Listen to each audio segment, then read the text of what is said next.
Recording in progress.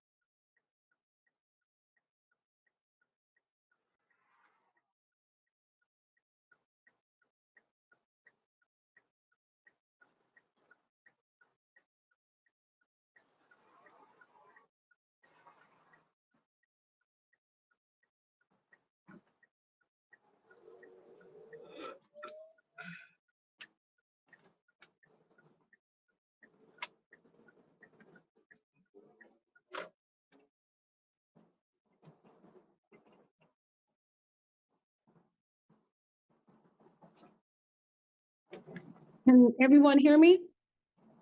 Yes. Can Yes. everyone see me? Yes. Okay, Yes. because I couldn't Yes. hear her ask for me. Yep. Okay, are we ready? Yeah. Oh, yeah. Yes, we are. Okay. Good evening, sisters and brothers and fellow members of CSCA. Welcome, thank you all for being here as we gather for the reading of the resolutions for the 100th CSCA conference. Reaching 100 conferences is a remarkable milestone that reflects the strength, dedication, and solidarity of classified professionals across California. Tonight's work is important because these resolutions help shape the direction of our union and the future of members. I also want to take a moment to recognize that this week is Classified School Employees Week. This is a time set aside to honor the invaluable contributions classified employees make every single day in our schools, colleges, and communities.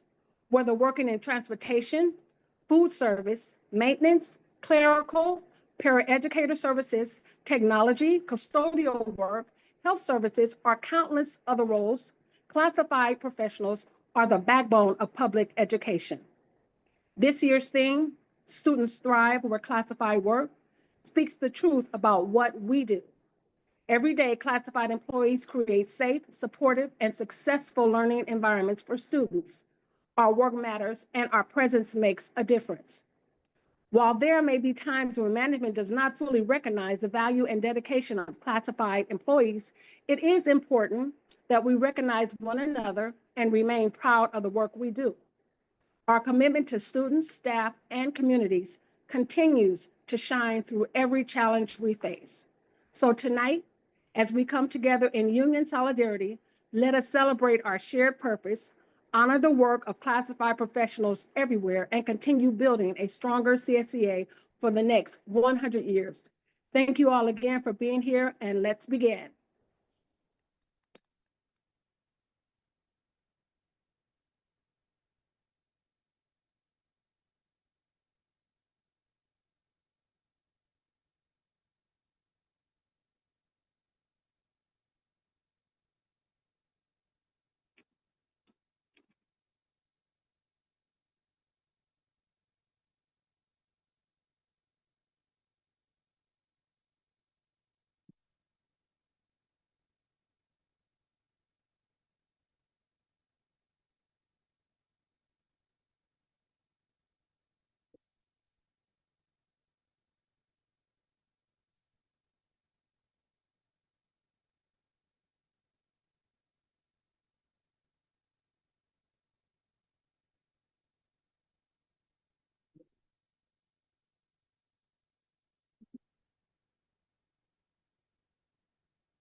Is someone trying to speak or anything? Because no one can hear anybody if that's the case.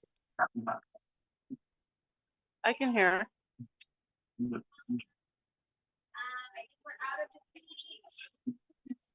I was hearing earlier and then it went away.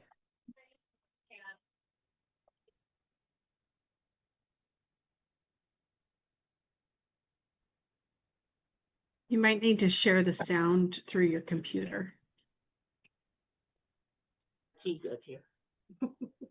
Is that better? Yes, sir. Yes. Yes. So did everyone hear what I said? No. No. We heard Helena's entry and then nothing. Yep. I couldn't hear. Just So the, no one heard anything I said. No, we could Just- hear you, Helena. It was just soft. It Just was go very ahead. soft, but we could hear Go you. ahead and repeat it, Helena. Okay, I'll repeat it. I think it's important to hear. Okay, hello, everyone. Good evening, sisters, brothers, and fellow members of CSEA. Welcome and thank you all for being here as we gather for the reading of the resolutions for the 100 CSEA conference. Reaching 100 conferences is a remarkable milestone that reflects the strength, dedication, and solidarity of classified professionals across California. Tonight's work is important because these resolutions help shape the direction of our union and the future of our members. I also want to take a moment to recognize that this is Classified School Employees Week. This is a time set aside to honor the invaluable contributions classified employees make every single day in our schools, colleges, and communities. Whether working in transportation, food service, maintenance, clerical, paraeducator services, technology, custodial work, health services, or countless other roles, classified professionals are in the backbone of public education. This year's theme, Students Thrive Where Classified Work, speaks the truth about what we do. Everyday classified employees create safe, supportive, and successful learning environments for students. Our work matters, and our presence makes a difference. While there may be times when management does not fully recognize the value and dedication of classified employees, it is important that we recognize one another and remain proud of the work we do. Our commitment to students, staff, and our communities continues to shine through every challenge we face. So tonight, as we come together in union solidarity, let us celebrate our shared purpose, honor the work of classified professionals everywhere, and continue building a stronger CSEA for the next 100 years. Thank you all again for being here, and let's begin the reading of the resolutions. Thank you. Thank you, Area Director Perkins. Before we do the resolutions, I will be presenting an overview of the conference. We ask that you put your questions in the chat and identify yourself with your name and your region number, and the regional representative will be responding to your questions. Please note that this event will require walking moderate distances across a large venue, including areas and cobblestone pathways. Please wear comfortable shoes. As you are all aware, the conference is going to be held in Las Vegas, July 26th through the 30th. The Paris and the Horseshoe are the conference hotels. Hopefully, all of you have got your registration in by now. The deadline for early registration is May 31st. After that, it'll be $2 registration fee. And I can tell you that the Paris is already sold out of all rooms, and the conference committee is working on getting additional block of rooms at the Horseshoe.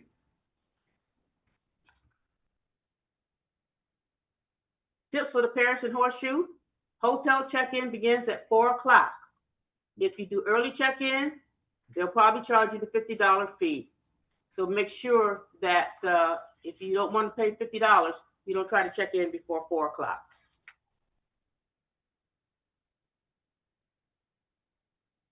New delegates, new delegate orientation, Monday, July 27th, from 11 to noon on the conference floor.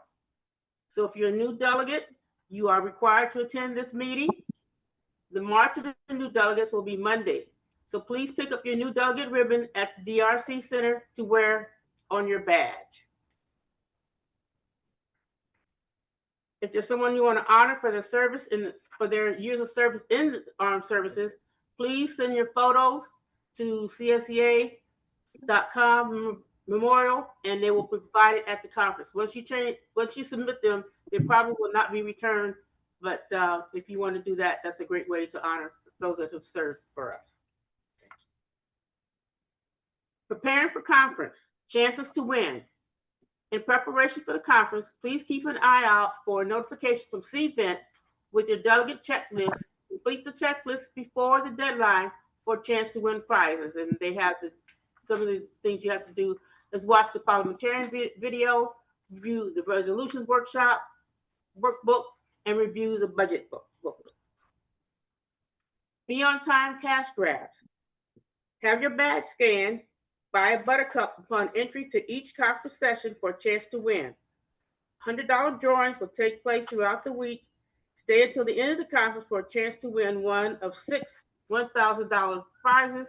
You must be present to win. Now I'm going to do an overview of daily activities.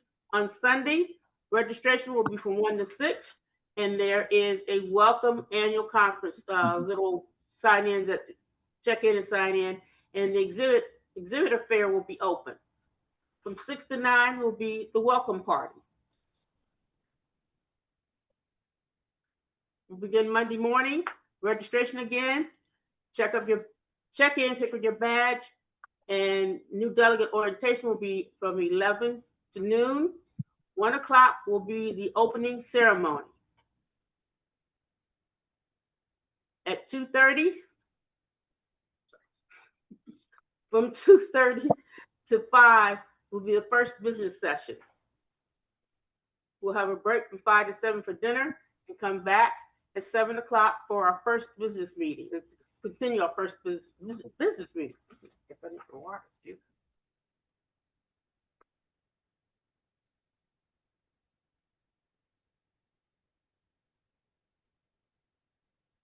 Tuesday, we will be taking the highlight for Tuesday area photos.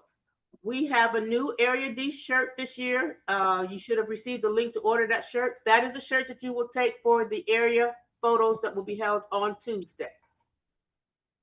The second business meeting will start from 9 to 12:30. We'll have a lunch break. Second business meeting continues from 2 to 5. 5 to 7 is a dinner break. And from 7 to 9, the second business continues. And after that is when the area photos will be taken.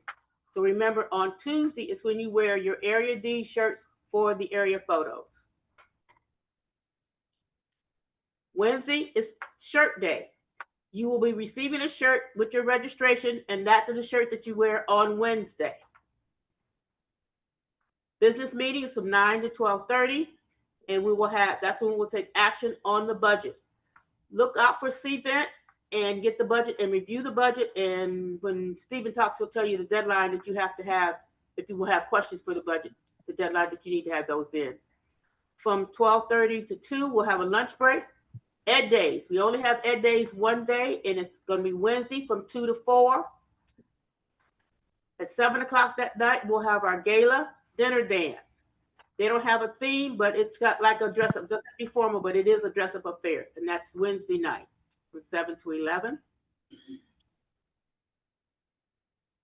Thursday will be our final business meeting from 9 to 2. We'll have installation of officers, closing ceremonies, good of the order, and adjournment. Let's make this the best conference ever. Mr. Marquez.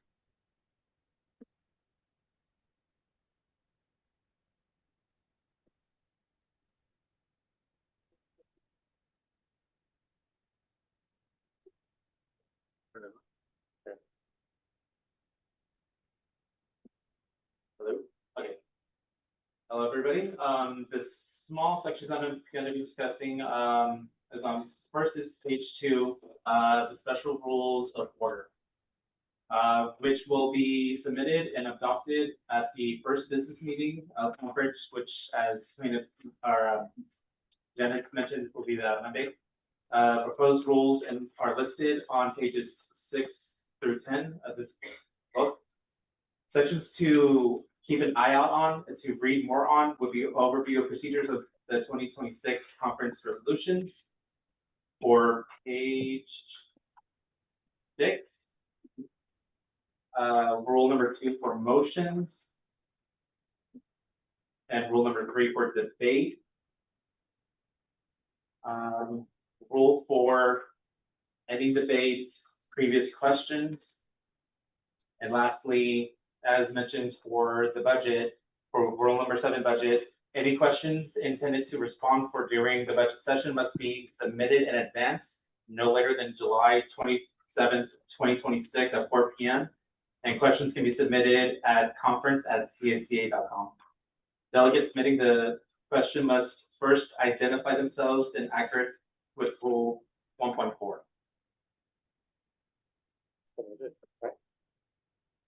Yep, that's pretty much it.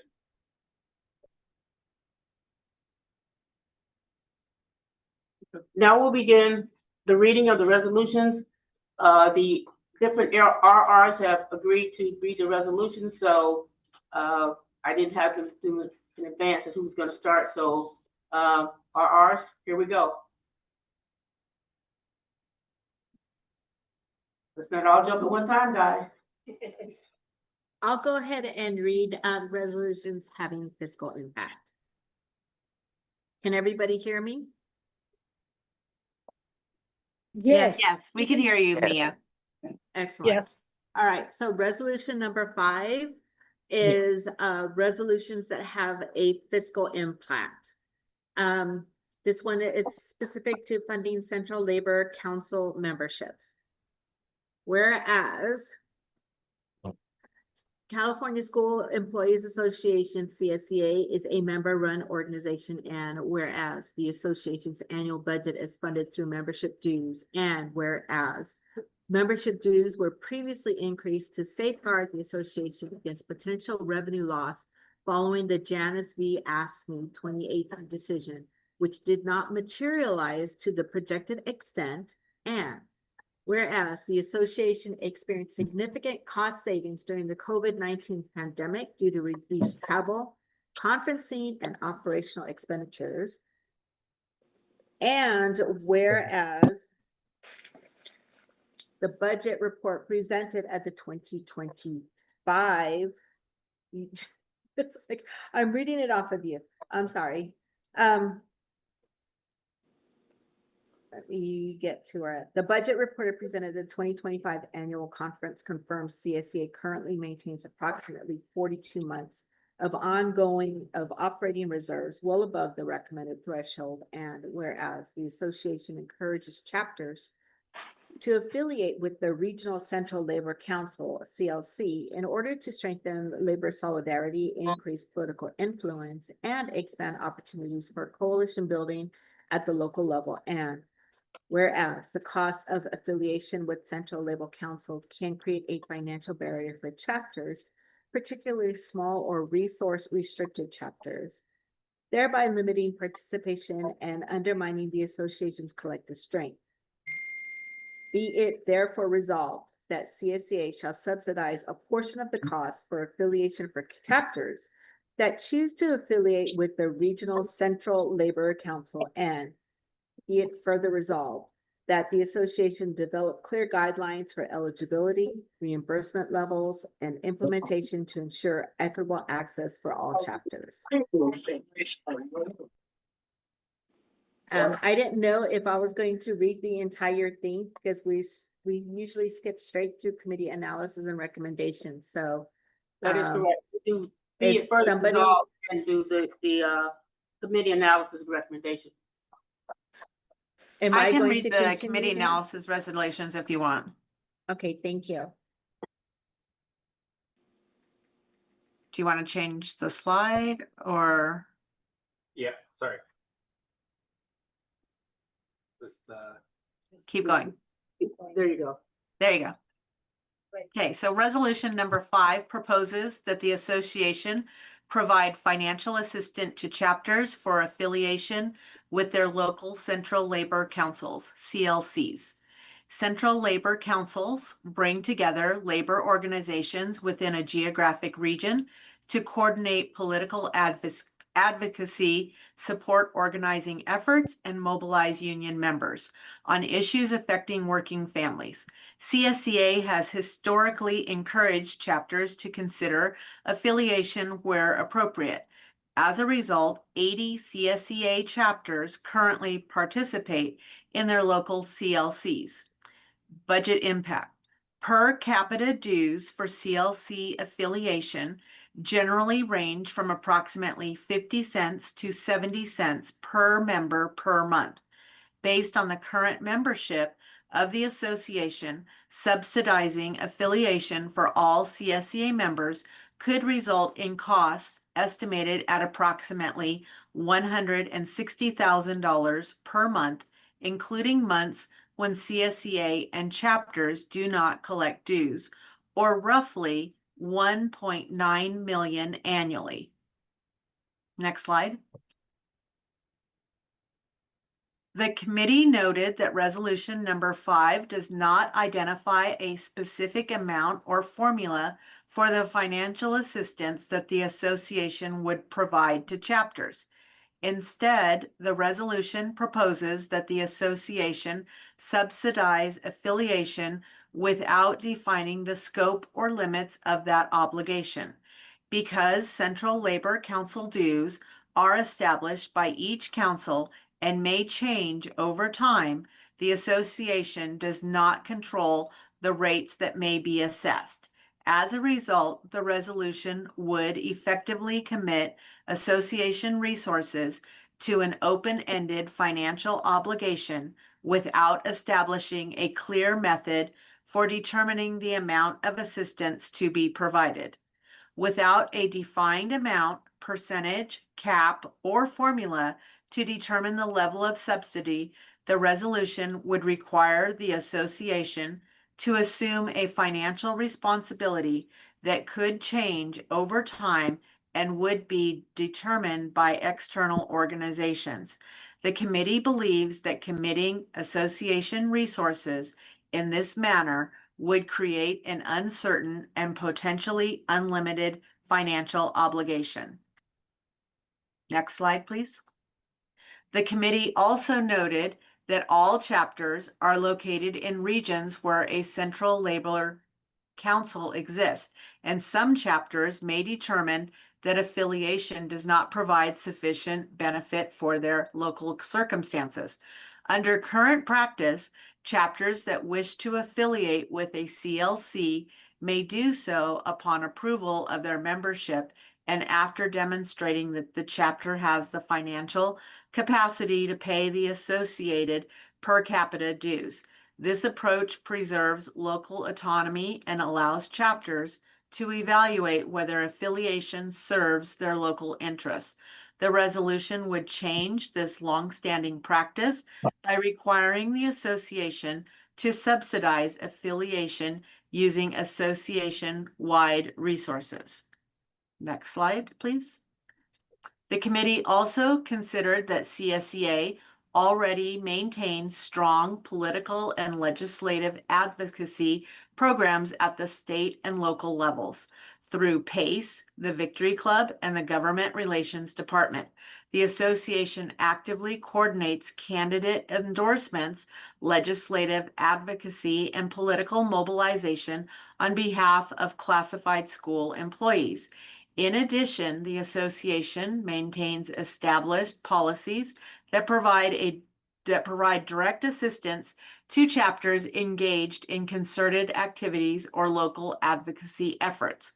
While the committee recognizes and appreciates the role that central labor councils can play in strengthening the labor movement, affiliation has traditionally been a local decision made by chapter membership based on the costs and benefits specific to that chapter. Maintaining this local decision-making authority allows chapters to determine whether participation in a CLC is appropriate for their members and their local political environment. For these reasons, including the significant financial impact and the importance of preserving local chapter autonomy, the Resolutions Committee recommends a no vote on resolution number 5. Thank you, Mia and Pat. Thank you. Resolution number 3. Janet, this is Lindy. I'll go ahead and read that one. Thank you. Okay, resolution number 3, promoting member participation and consistency by authorizing electronic voting for area director and alternate area director elections. Whereas the California School Employees Association, CSEA, has successfully implemented secure electronic voting for chapter officers and conference delegate elections since 2012. Demonstrating that electronic balloting can be conducted in a manner that is accessible, transparent, and protective of member voting rights. And whereas CSEA's current process for electing area directors and alternate area directors, which requires in-person voting at chapter meetings, creates unintended obstacles to participation for a significant portion of the classified professional membership. And whereas area directors and alternate area directors represent broad and diverse geographic regions, and many members face legitimate barriers to attending in-person meetings due to work schedules, job duties, overtime, split shifts, or operational needs, promoting greater inclusivity through alternative voting methods. And whereas expanding electronic voting to include area director and alternate area director elections would promote equitable access, increase voter participation, and ensure that all eligible members have a meaningful opportunity to engage in the democratic process of electing their CSEA leadership. And whereas consistency in election procedures across all CSEA elected positions strengthens trust in the organization and ensures that all leadership positions are elected under fair, modern, and accessible standards. And whereas providing an electronic voting option aligns with CSEA's commitment to inclusion, transparency, and adapting union practices to meet the evolving needs of its membership. Be it therefore resolved that the CSEA Constitution, Article 4, Section 2 and 3, and CSEA Policy 204 be amended to authorize chapters to utilize electronic voting, provided such electronic voting procedures are adopted in the chapter's constitution and bylaws and conform to CSEA policy. And be it further resolved that CSEA Constitution, Article 4, Section 2 be amended as follows. Should I go ahead and read that portion, Janet? No, Okay. someone can go ahead and read the committee analysis and recommendation. I can do that.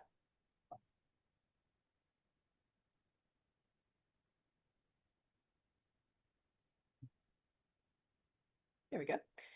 Resolution number 3 proposes amendments to CSEA Constitution Article 4, Sections 2 and 3, and CSEA Policy 204 to authorize chapters to utilize online balloting for the election of area director and alternate area director positions, provided that such procedures are adopted in the chapter's constitution and bylaws and comply with the applicable CSEA policy requirements.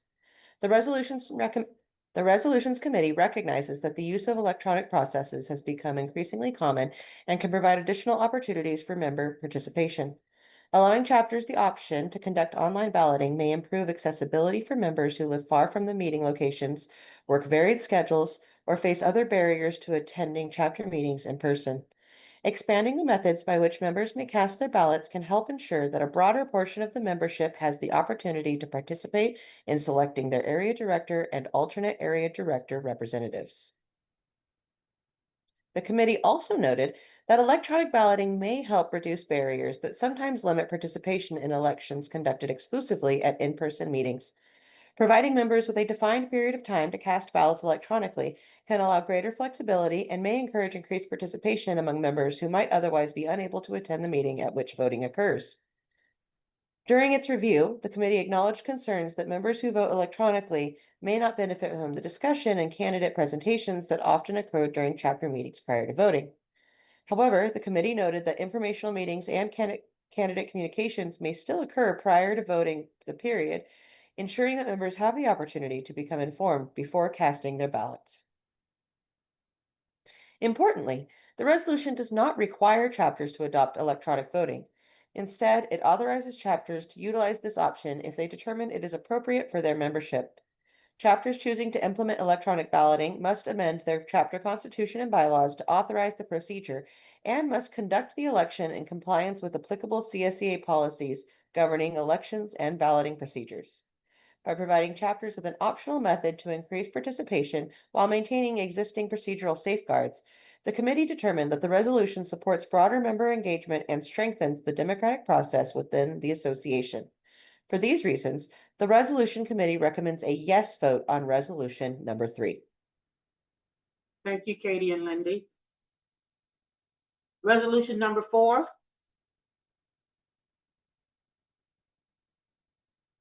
I'll read it. This is Christina. Resolution number 4, funding texting services.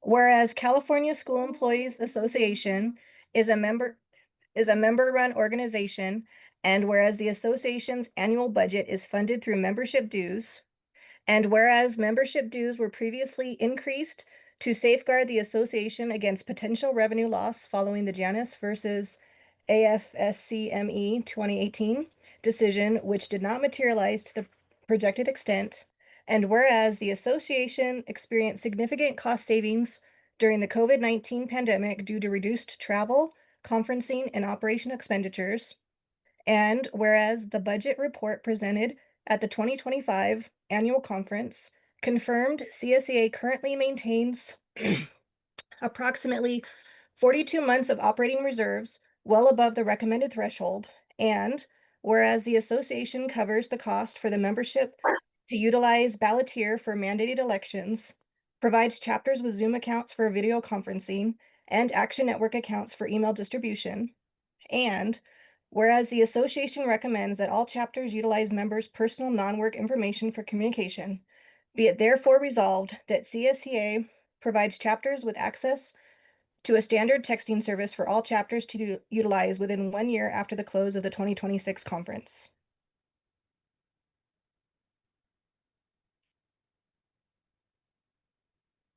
I can read the committee analysis.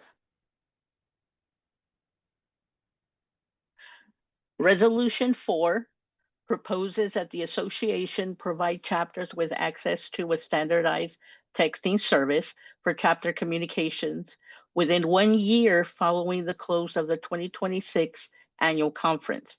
The Resolutions Committee recognizes the intent of the resolution to improve communication between chapters and their members. Text messaging can be an effective way to distribute timely information. However, the committee determined that the primary concerns raised by this proposal are not simply financial, but legal and practical. Text messages are treated as calls under the Telephone Consumer Protection Act, and FCC rules generally require prior consent before auto-dialed text messages may be sent to a mobile phone. A chapter-wide texting platform would likely operate through mass texting functionality rather than purely individual manual text, which raises consent and compliance concerns under these rules. As the committee understands it, the association does not presently maintain universal member opt-in consent for bulk text communications of this kind. Establishing a lawful texting program would therefore require a process for obtaining, documenting, and managing member consent, as well as tracking opt-outs and revocations. The committee also noted that this resolution requires implementation within 1 year.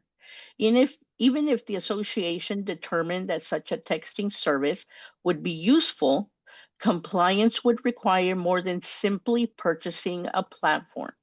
The association would first need to develop a legally sound consent process, update communication practices, and ensure that chapters understand the limitations on how text messaging may be used. Without that groundwork, the association could expose itself and its chapters to compliance risks.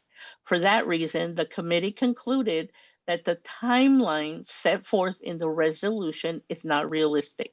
The committee also considered the author's comments that other labor organizations may already utilize texting platforms. While this may be the case, each organization must establish its own consent procedures, and compliance framework. The existence of such programs elsewhere does not mean that the association currently has the necessary permissions or systems in place to implement a similar program immediately. In addition, the committee considered that the association already provides chapters with communication tools and training designed to support effective outreach. Chapters currently have access to Action Network for email communications, and members may receive communication support and training through existing association resources. While text messaging may be convenient, the committee was not persuaded that the association should establish a new statewide texting program before first resolving the legal and operational issues surrounding member consent and compliance. The committee further noted that the resolution relies in part on the idea that past operational savings and reserve levels justify creation of a new service.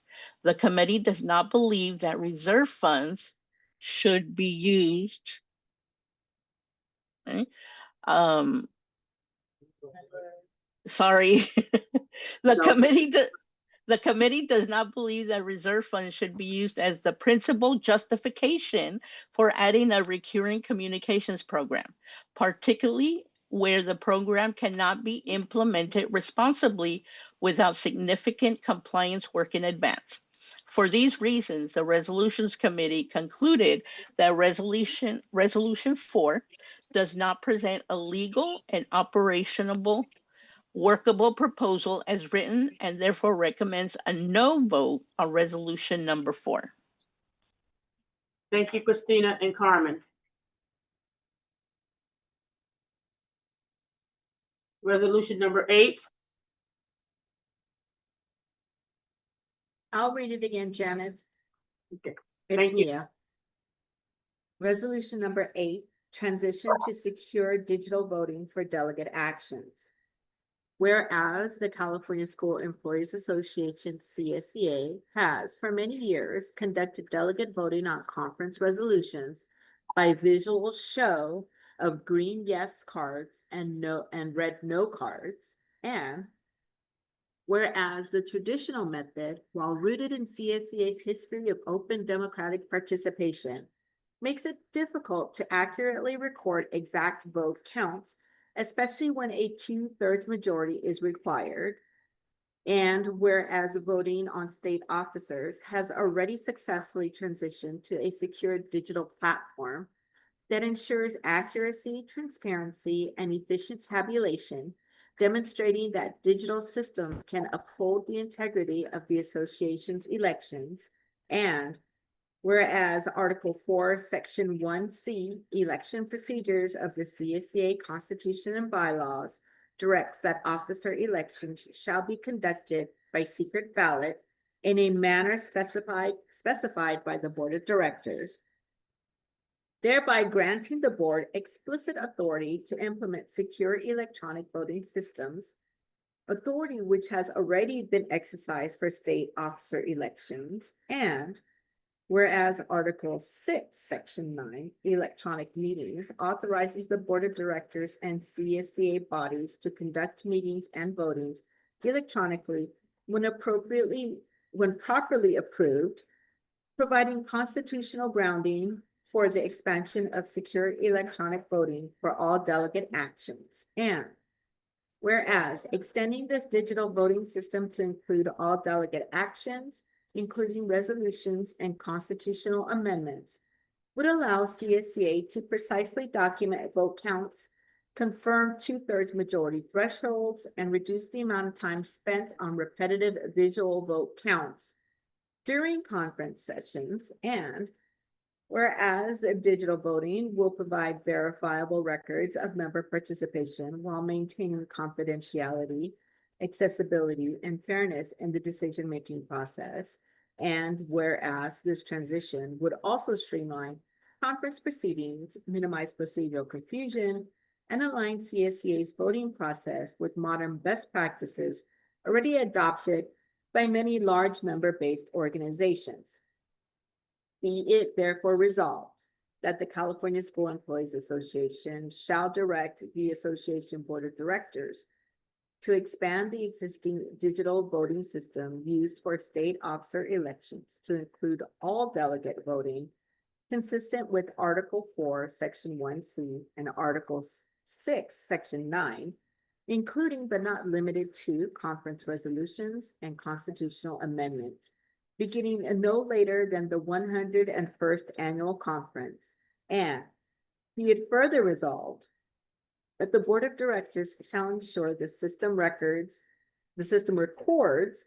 and preserves exact vote counts to verify 2/3 majority thresholds where applicable, while maintaining secure authentication and anonymity and accessibility for all credentialed delegates. And be it finally resolved that this modernization effort shall honor CSEA's democratic traditions while enhancing efficiency, transparency, and accountability, ensuring that every vote is counted, every delegate is heard, and every decision is properly documented for the record.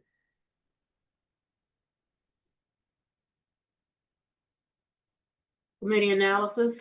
I can go ahead and read the committee analysis again. Thank you, Pat. Resolution number 8 proposes that the association transition to a secure digital voting system for delegate actions at annual conference and directs the association to expand its existing digital voting platform to replace the current use of red and green voting cards. The Resolutions Committee recognizes the intent of the resolution to modernize the voting process and improve the precision of vote counts taken during delegate actions. A digital voting system could potentially provide more exact tabulation of votes and create a permanent record of delegate voting outcomes. However, the committee determined that the resolution presents several practical and procedural concerns. Currently, delegate voting during conference sessions is conducted using a red and green voting card system. This method allows for immediate visual voting, enabling the presiding officer and parliamentarian to quickly determine the outcome of most votes without interrupting the flow of business. The system has proven to be efficient for managing the large volume of motions and votes that occur during conference proceedings. Next slide, please. Transitioning to a fully digital voting process would require substantial planning, technological infrastructure, and operational safeguards to ensure that the system is secure, reliable, and accessible to all delegates. The resolution assumes that all delegates would have the necessary devices available to participate in electronic voting, such as smartphones or tablets. In practice, this cannot be guaranteed. Any digital voting system would therefore require an alternative method or additional equipment to ensure that every eligible delegate has equal and reliable access to the voting process. The committee also noted that the resolution directs the association to expand the existing digital voting system rather than allowing the association to evaluate and select the most appropriate technology for delegate voting. The association's current digital balloting system, Balloteer, is designed for election administration and does not operate as a real-time voting platform capable of immediate tabulating votes during live conference proceedings. As a result, the system is not structured to support the rapid sequence of votes that typically occur during conference sessions.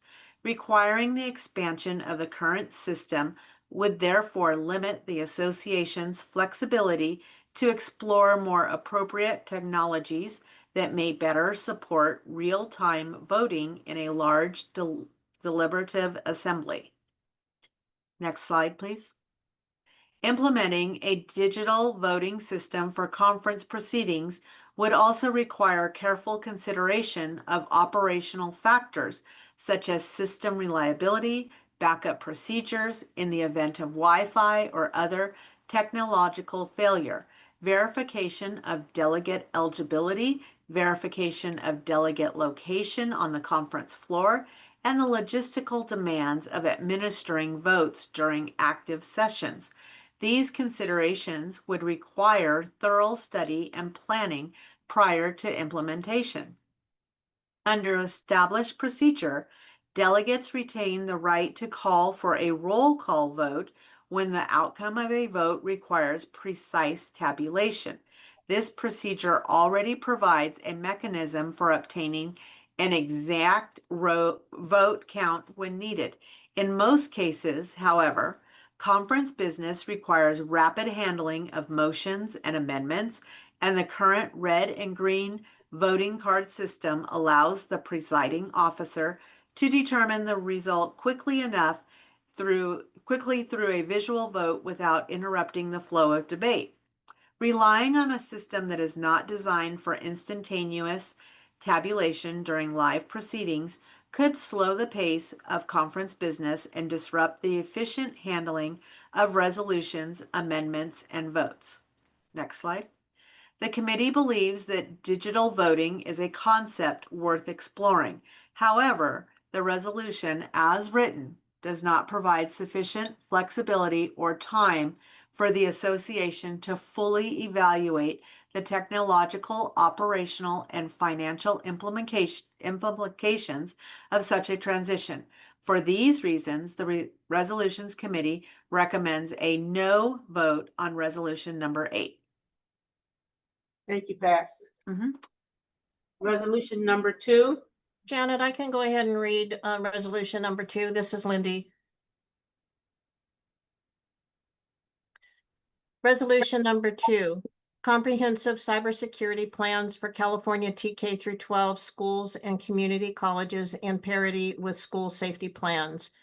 Whereas California TK through 12 schools and community colleges must protect sensitive student, staff, and institutional data under federal and state laws. And whereas cyber attacks on schools are increasing, resulting in data breaches, financial losses, and disruption to education. And whereas existing school safety plans ensure physical safety, but parity is needed to address digital threats that jeopardize the security and continuity of education. Be it therefore resolved that California requires all TK through 12 school districts and community colleges to, number 1, adopt a cybersecurity policy that establishes standards, accountability, data network, and systems protection practices. Number 2, develop, maintain, and practice incident response plans to mitigate and recover from cyber attacks.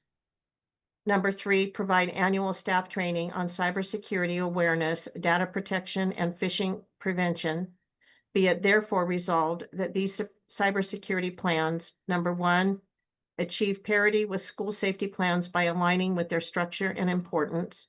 Number 2, be reviewed and updated at least every 3 years to adapt to evolving cyber threats. Number 3, include collaboration among administrators, IT staff, and stakeholders to ensure comprehensive protection.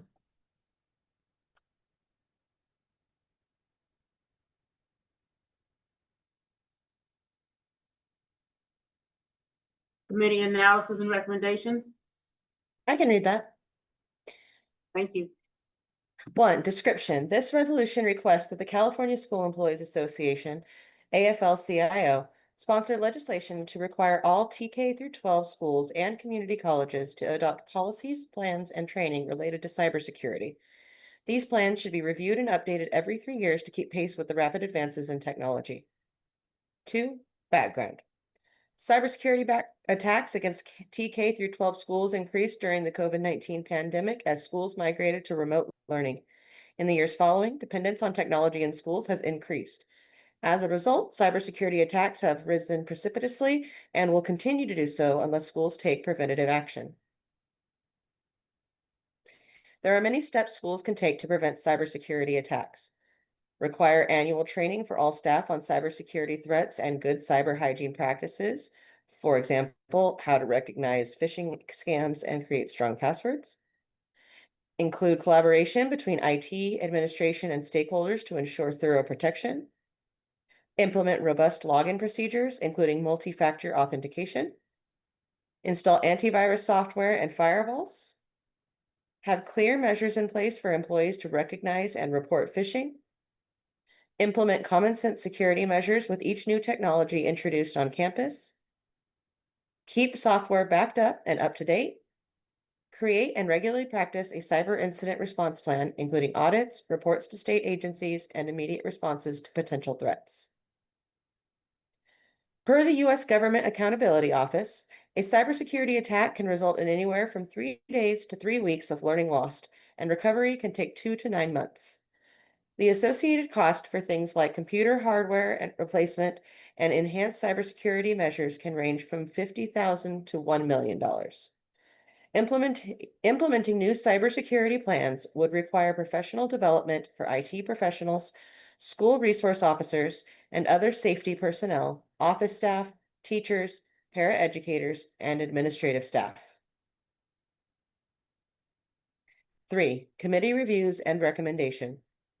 After a thorough discussion of the merits of this resolution, legislative committee members have made the following observations. This bill would allow local control to determine what the cybersecurity framework should be. This bill would make cybersecurity a priority of the same level as physical security. Members wondered if this bill might result in schools contracting out cybersecurity work. This bill would benefit students and staff alike. For these reasons, the Legislative Committee unanimously recommends a yes vote on resolution number 2. Thank you. Resolution number 6.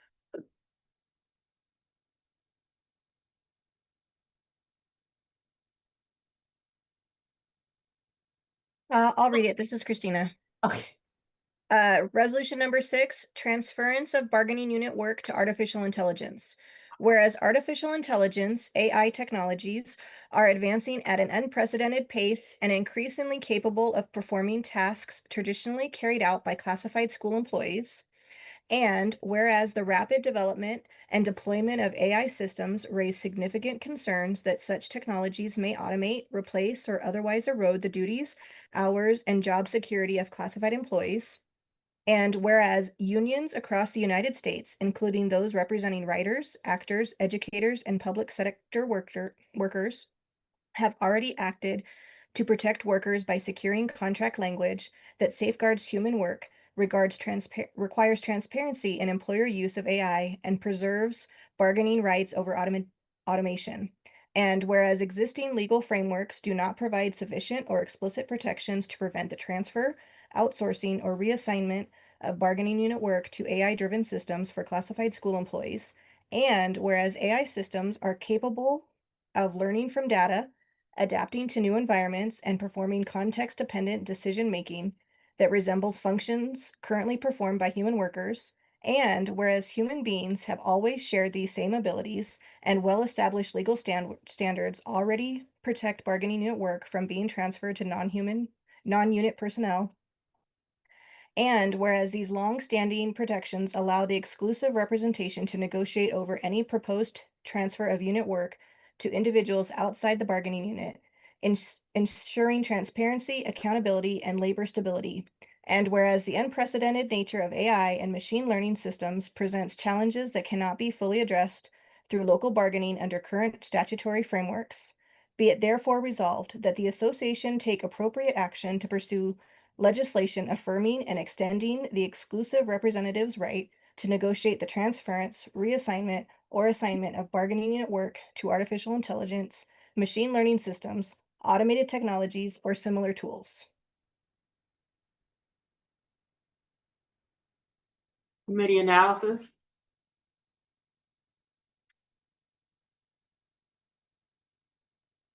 I can do that. Description. This resolution requests that the California School Employees Association, AFL-CIO, sponsor legislation to affirm and extend an exclusive representative's right to negotiate with school districts over the transference, reassignment, or assignment of bargaining unit work to artificial intelligence and similar automated technologies. Background: artificial intelligence, AI, technology is rapidly advancing. Over time, there will be a real threat of AI replacing classified school employees on TK-14 campuses. Multiple bills have been introduced this legislative session to regulate AI in the workplace, including TK through 14 campuses. There are directly related to AI replacing employees. AB 2027 by Assembly Member Ward would ban employers from selling or using employee data to train AI to replicate, automate, or replace human workers and their jobs.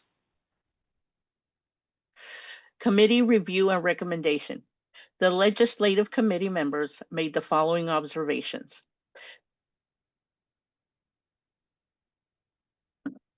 The current governor has vetoed bills related to local bargaining, but the bill that would be spurred, this resolution would be introduced under a new governor. This resolution is more of a preventative measure against AI. Local chapters are having a tough time negotiating anything to do with AI using model language provided by CSEA. Many LEAs are unwilling to negotiate anything to do with AI because of the uncertainty. This bill would occur in the next legislative session, so it would not conflict with our current sponsored bill. This resolution just indicates they have to bargain AI and leaves the details to local bargaining. For these reasons, the Legislative Committee unanimously recommends a yes vote on resolution number 6. Thank you, Carmen. You have just reviewed all of the 6 resolutions that you were voting on at the conference. I ask that you take your information and review this. You play an important part of the CSEA process. Resolutions is how we handle our business. We will be voting on these resolutions, and I also want you to take the time to review the budget.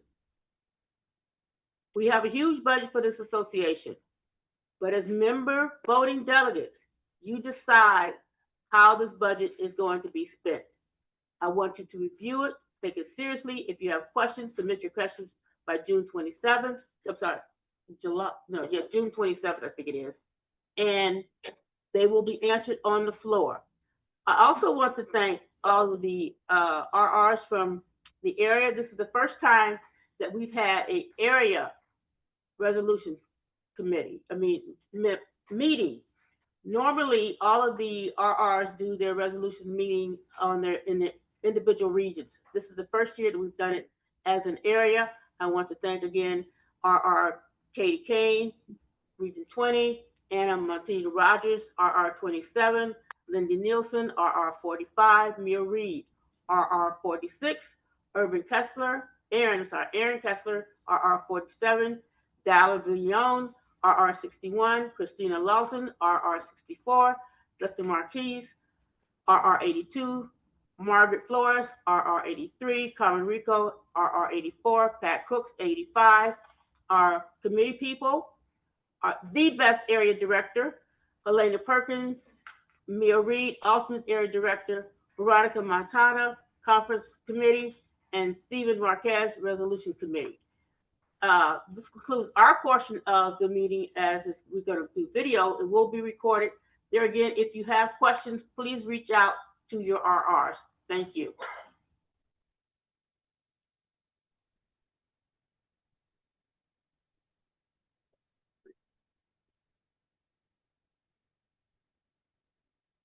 Hey, Janet, can I say something really quickly? Yes, ma'am.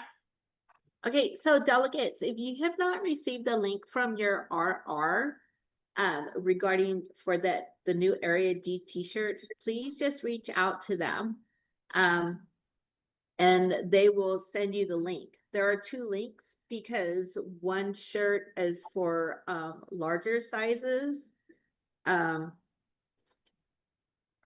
For sizes larger than 2X.